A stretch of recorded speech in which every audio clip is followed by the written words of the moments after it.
Bon, voilà, on va continuer ici avec les différents pH. Cette fois-ci, on décide de mettre ce tétrapeptide là de pH 9, et quelques. Bon, on a pris un 9,33 et quelques parce que bon, le but c'est pas trop de trouver le résultat, le but c'est de comprendre.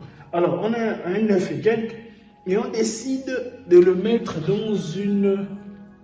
Voilà.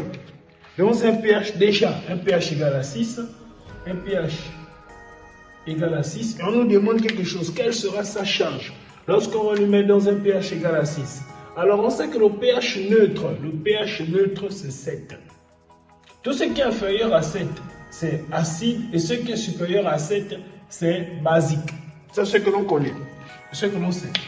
Et on est déjà dans un pH acide ici, et on décide de mettre 9. Qu'est-ce que 9 va faire? 9 va donner, c'est-à-dire il va se comporter comme une base.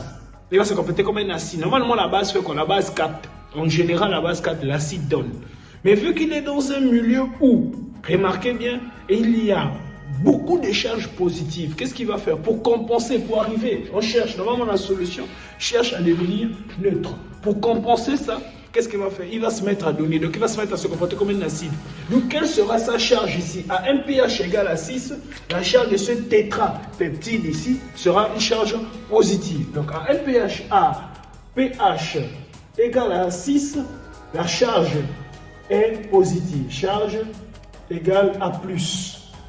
Donc à pH égale à combien? D'abord on me dit pH égale à 2.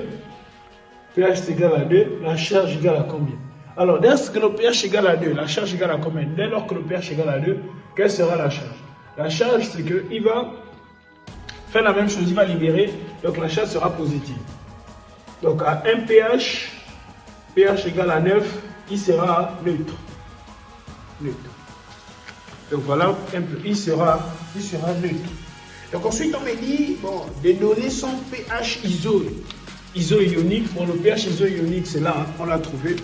Et je pense que pour le moment, on a eu notre dose pour le moment. Mais on va passer à un troisième exercice parce que ça a été lourd et il n'y a eu pas assez d'explications. Et on va passer à un troisième exercice pour clarifier certaines choses. Alors, on ne se quitte pas, on se voit dans un troisième exercice. Merci.